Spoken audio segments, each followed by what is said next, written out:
Hello, Waswere here, back with another episode of the old school Ironman series. Last time I got the budget max cape by getting both 99 crafting and 99 construction. With that done and out of the way, I want to parlay back into some PVM, and specifically into Tombs of Amascut. At this point of the account, gear progression has kind of moved from linear to a little more circular, but at the same time, I do think that the number one upgrade I can go for right now is Missouri. And if I happen to pick up a shadow along the way, that is great. Then I'll have both of the amazing mega rares. But before I jump back into the tombs, I want to make my life there a little bit easier, as the more invocation you can push, the more drops you get. And I can do that with two easy things. First, as you may see, I'm currently AFKing Vires, who drop blood shards, which will make Toa a ton easier. And at the same time, I can take what prayer experience I've banked in my bank, get a couple levels to make my restores and pray pot heal a little bit of extra pray points. Every little sip goes a long way. I forgot this was ever even a thing, but I gained a combat level for the first time and feels like forever.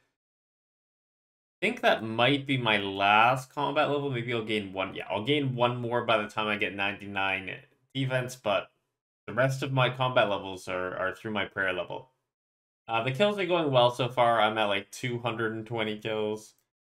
It's pretty chill. I did die once because I just AFK'd too hard in my prayer drop, but that's par for the course with me. Alrighty, I think I've got my prayer setup ready. I actually get to use my Din's Bulwark, and I'll put it on the block attack style, which gives me better defensive stats, but it means I can't actually retaliate, which will be good for me, so I don't accidentally skull. I also have on the PK skull prevention, so can't do anything with that. And in my inventory, I have two teleports. First is the Ring of Dueling to get back quickly after I die. I have the Din's Bulwark for defense, and then I have the Burning Amulet for actually getting to where I need to go in the wilderness. So I lost the Enchanted Symbol, but I can still use the Locator Orb, which I still have in the bank, in order to kill myself. All I do is I hold the Locator Orb. It's gonna hit me 10s. Eventually brings me to 1 HP, and then I take from the Wine of Zamorak. And I have 4 items on me, so I keep all 4 items, put these 3 back on. I can either go to Castle Wars to re-gear, or I can just come down here and grab my bones.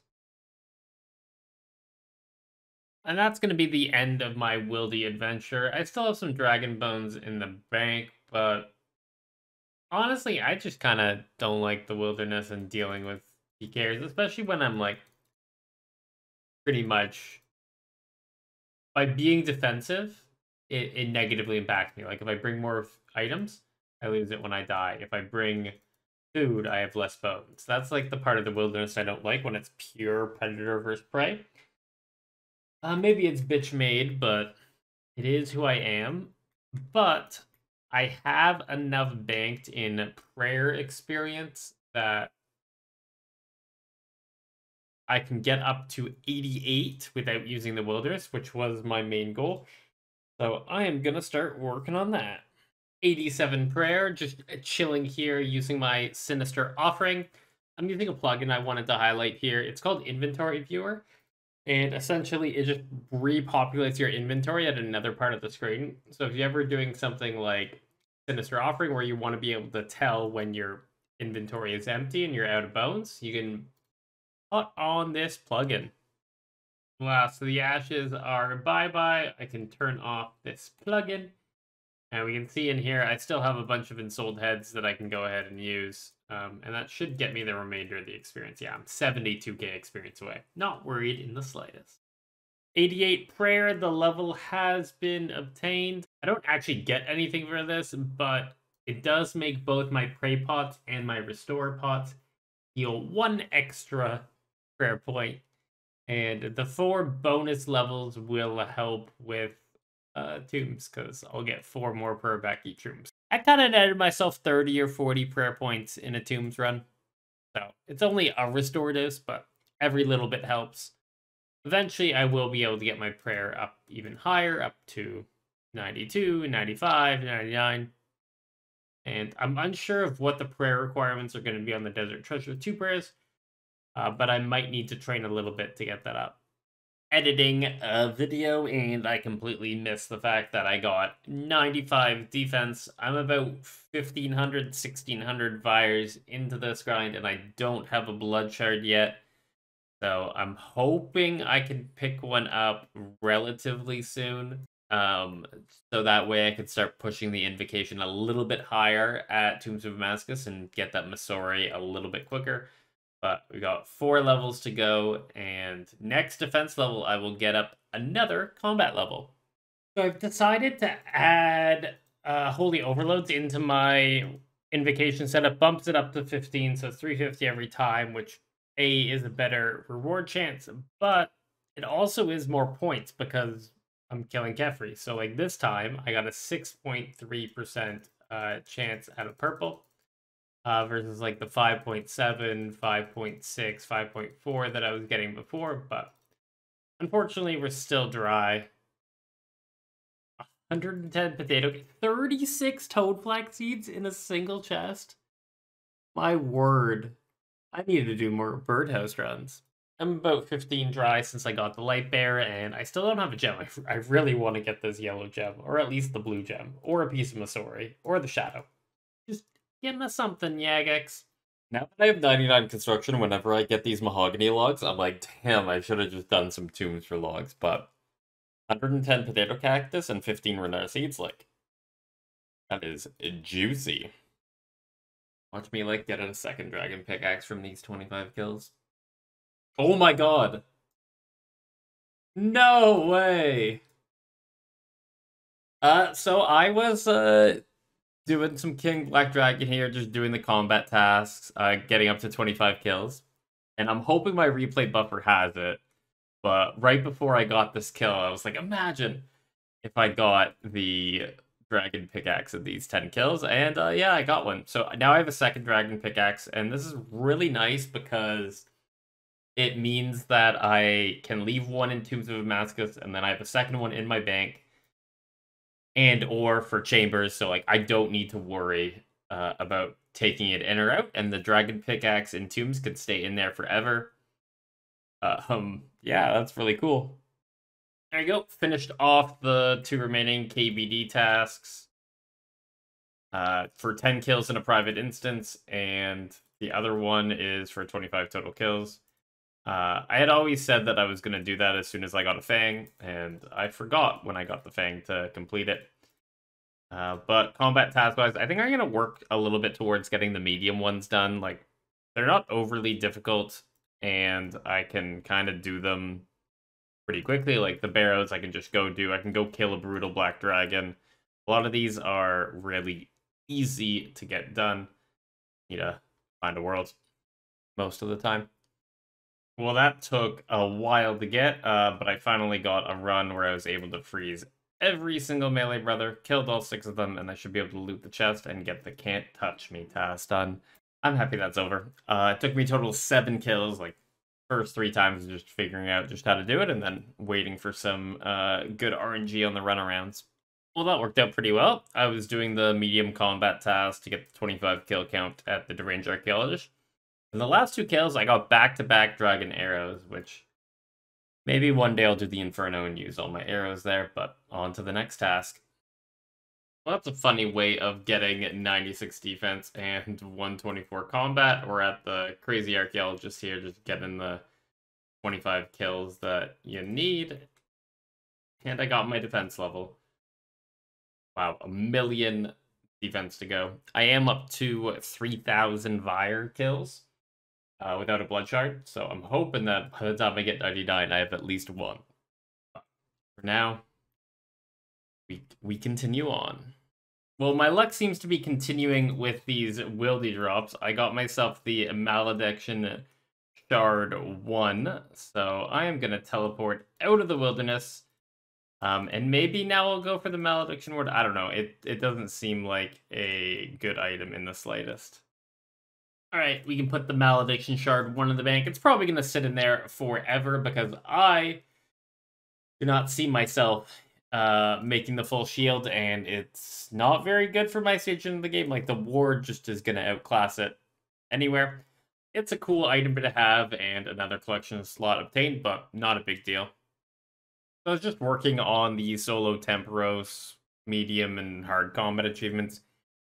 And honestly, there's this video by Neuronics, and it's so good I'm going to link in the description. If you ever want to do solo Temporos, check it out. Like, this makes it, like, really chill, but at the same time rewarding, and it's probably the best way to get the fish barrel, which I think is worth staying at Temporos for. I wouldn't do, like, all the way to 99 or try to get the Tome of Water, but staying for the fish barrel is definitely worth it, and basically, like, abuses the mechanics of the boss to make sure that he doesn't do any mechanics. And you do need to get 10 permits for one of the combat tasks. So this method should get me, maybe not 10 every single time, but a good chance of getting 10. I need 8,300 points to get 10, so I don't think I'll get that. But I'm definitely in range of having it. Yeah, I got the 10 permits. It rolled up, so completed 3 combat tasks right there and got 10 total permits. I do need another 4 kills, so I think I'm going to do that for this method for another 4 kills and see if I can luck out on the fish barrel. About an hour later, and I have my 10 Temporos kills. I think I got 10 reward permits on every single time. No, I only got 9 on that last one. So I have a total of 49 chances at this reward pool. The only item I really care about, I mentioned it already, but the fish barrel, it's a 1 in 400 drop. There's a non-zero chance of... I literally got it on, like, the... Yes. I got it before I even, like, went into my diatribe about it. That was, like, the 3rd pull. And my clanny over here, Smackbar, he also did the Temporos task earlier today. And he got the fish barrel as well, so... These combat achievements have been really nice to me. So these Spirit Flakes, they give you a 50% chance to get 2 of a fish when you're fishing. So now that I have the fish barrel, I'll probably use these at anglers to make getting anglers a lot easier. Alright. I got 400 Spirit Flakes. I got 11 soaked pages for the Tome of Water. But I think I'm going to drop those pages because even if I get a Tome of Water, I don't think there's much use for it for me. And there's also 3 caskets which drop alcohols, clues, that sort of stuff. 12 red topaz. That's actually super nice because I hate finding out topaz. But the real reward here is the fish barrel. It is basically you can store 28 fish in it. So I can be fishing anglers, click to fill it, and then I don't have to bank. And part of the reason I got this combat achievement kick is that the point-based combat achievements are coming out relatively soon. And each tier counts as a point. So the easy tasks count as 1 point, the mediums as 2, the hard is 3, the elite is 4, the master is 5, and then the grandmaster is 6.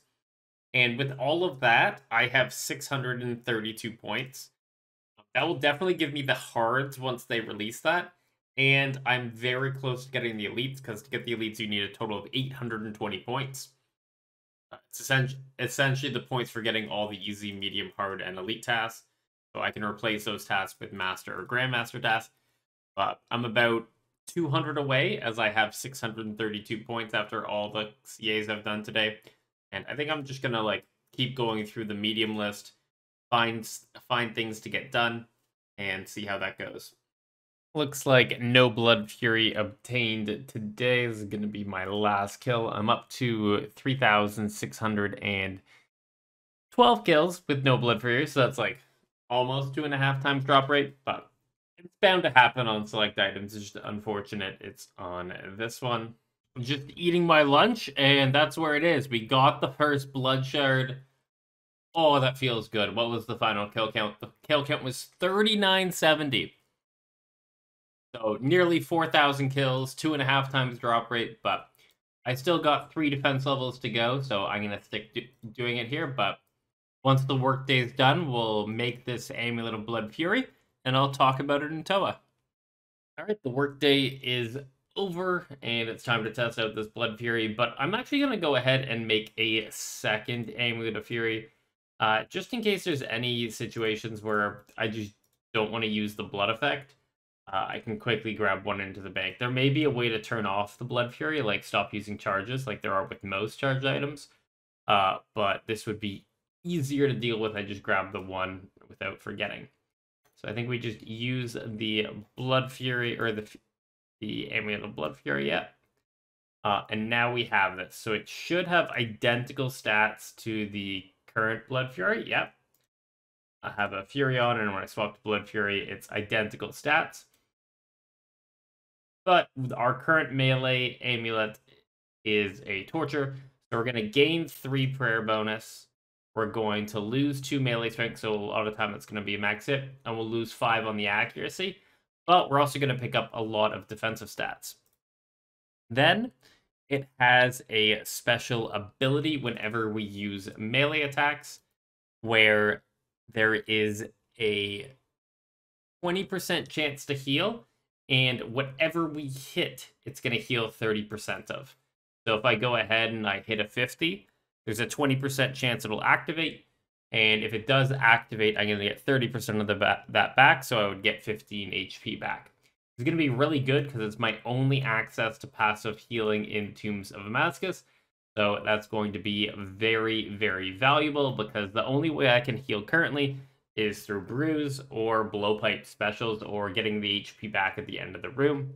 Anyway, the DPS calculators show that this is a drop in DPS, which is expected because you're losing the 2 strength bonus and the 5 accuracy. And for Akka and Baba, I'm down about 2.5% to 3%. It kind of depends on what my stats are at, whether I'm using salts, how low I'm potted down. But you can roughly say 2.5% worse damage, but 6% lifesteal. So I think that's definitely worth it. And let's hop into the tombs. Oh yeah, one thing I forgot to mention is that it has 10,000 charges. And it only uses a charge on a successful hit. So if I hit a 0, no charge used. From what I've been talking to people, they use about 100 to 150 per tombs run. So each one of these should last for 100 raids. And as long as I keep AFKing during the workday, I should keep up on charges. Yeah, it was slower, but considerably easier. I messed up a lot. Still used absolutely no food. I think without the Blood Fury, I would have died with how I messed up. Basically, I had auto retaliate on from killing Vires, and every time I went to like move away from the thing, I would auto retaliate onto one of the monkeys, and it dragged me into an awkward position. But yeah, being 1 Baba down, I'm already in love with the Blood Fury. Let's see what I used in that first Baba. He's 45 charges there. Not the best wardens, but holy crap, that was so much easier. How many charges did I use? I used 136 charges, so that's what, like 70 raids? That was worth all that AFKing time. I will probably thieve for Blood Furies if I run out here. I'm gonna become Blood Fury pilled here. Now, all I need is the yellow gem, and then I'm set to camp out 400s. Hoping I'd get it right there. Anyway, I'm gonna camp out some 350s, see how this feels, get used to it over the period of multiple raids. And, yeah, and then I'll probably try to push the Invocation even higher. Well, that was my worst P4 in a while, but I have done a 360 here. Let's see what, with the MVP points, what it gets up to. Should be, yeah, like 6.8%. I think 360 is definitely achievable long-term. Maybe I will have to turn off the time as I get more boss mechanics on, but I did very bad on that Wardens, and I still got the kill. And it's white. I'm pretty dry now. I think the Light Bearer was on kill 52, so I'm 25 dry. And pretty much all of them have been 6.6% or higher, maybe 5.5% or higher. Ended up being 37 minutes, but I got my first upset stomach run. And I got a purple. Okay. This is my first purple in forever. Ooh, okay, it's the mask. That's the least important piece of Masori, but I'm probably going to be bringing this into raids. We'll see. So this is my range setup now. I got a Masori mask on here. This is probably the least important piece of Masori, just by the virtue of if you're on Slayer, you don't use a helmet. And also, helmet swaps are the lowest priority. But I'll potentially start bringing this into raids if it gives me a max hit. Alright, unsalted, it looks like it gives me 2 max hits to both the Twisted Bow and the Blowpipe. But once I'm salted, it doesn't actually give me any max hits, which is a little disappointing. I don't know if I'll bring this into raids. That's going to do it for this episode of the Ironman. I am super happy with my Toa luck so far, having 4 out of the 7 uniques. Though I'm disappointed to not have a gem yet. Maybe I'll get one next episode. The Blood Fury is so awesome, and if I were to do it again, I think I'd put off starting Toa until after I got one, just go AFK some virus for a week, and it would have been so nice. I don't think I'd use it anywhere else for now, but maybe once I get Toa complete, get the Shadow, get the Masori, I'll use it other places like Chambers, Next, or future content releases. But I hope you enjoyed the video, and if you did, leave a like, comment down below, subscribe, all that good shit. Really helps out a ton. But past that, have a good day, and I'll catch you in the next one.